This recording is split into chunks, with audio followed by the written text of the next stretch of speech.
Assalamualaikum warahmatullahi wabarakatuh dan salam sejahtera kepada semua murid dan semua guru yang mengikuti Majlis Pelancaran Festival Teknologi Hijau dan STEM Biodiversity secara dalam talian Peringkat Kebangsaan 2022. Saya akan membentangkan tentang pertandingan gamifikasi teknologi hijau yang merupakan pertandingan yang melibatkan reka bentuk digital gamifikasi yang seumpamanya dianjurkan dalam festival ini. Ia merupakan satu platform yang dapat menjana kepelbagaian hasil projek gamifikasi daripada murid-murid sekolah rendah dan sekolah menengah seluruh Malaysia. Objektif pertandingan gamifikasi teknologi hijau yang pertama untuk mencungkil bakat dan potensi murid dalam bidang gamifikasi.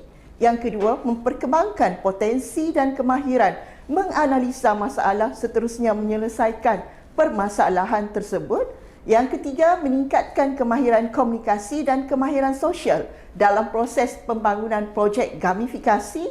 Yang keempat, mengembangkan kebolehan murid dalam bidang sains, teknologi, kejuruteraan dan matematik ke platform yang lebih tinggi. Dan akhir sekali, meningkatkan dan mengembangkan minat murid dalam bidang teknologi hijau serta sains, teknologi, kejuruteraan dan matematik iaitu STEM melalui cabang gamifikasi. Tema pertandingan gamifikasi teknologi hijau ialah pembinaan gamifikasi perlu bertemakan kepada bidang teknologi hijau dan boleh dikaitkan daripada bidang sains, teknologi, kejuruteraan dan matematik iaitu STEM. Kita tengok kepada syarat-syarat penyertaan.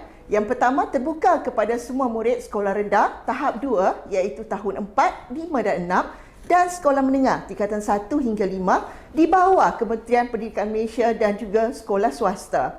Dan setiap pasukan mestilah diwakili oleh maksimum 3 orang murid dan seorang guru pembimbing.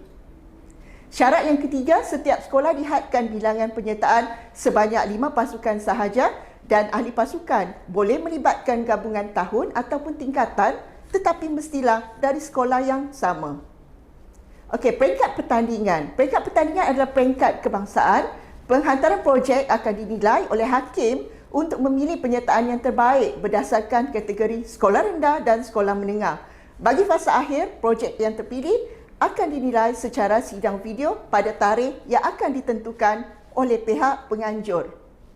Syarat-syarat pertandingan pula. Kita tengok kepada syarat-syarat pertandingan gamifikasi teknologi hijau. Yang pertama, projek yang dihasilkan mestilah selari dengan tema pertandingan. Satu tema sahaja yang dibenarkan untuk satu projek. Bahasa yang digunakan adalah bahasa Malaysia dan juga bahasa Inggeris sahaja. Dalam aplikasi, dokumentasi, video dan sesi soal jawab. Dan semua pendaftaran mestilah dibuat melalui dalam talian. Yang kelima, permainan yang dihasilkan mestilah bersifat baharu bagi permainan yang telah dipertandingkan dan memenangi sebarang anugerah mestilah melakukan pengubahsuaian ke atas projek berkenaan. Dan murid diminta untuk membina satu permainan daripada perisian yang sesuai untuk membina permainan bertemakan teknologi hijau. Contohnya, perisian adalah seperti Scratch, MTF Inventor, Gabilab dan sebagainya. Jadi di sini terpulang kepada pasukan masing-masing untuk menggunakan aplikasi bebas.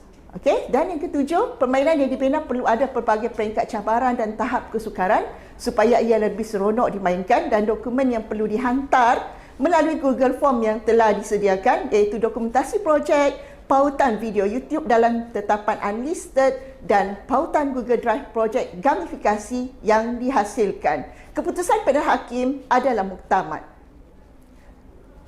Tarikh pertandingan bagi gamifikasi teknologi hijau ialah bermula 15 Ogos 2022 sehingga 30 September 2022. Untuk maklumat lanjut, boleh melayari laman sesama rasmi Festival Teknologi Hijau dan STEM Biodiversity secara dalam talian Peringkat Kebangsaan. Sekian, terima kasih.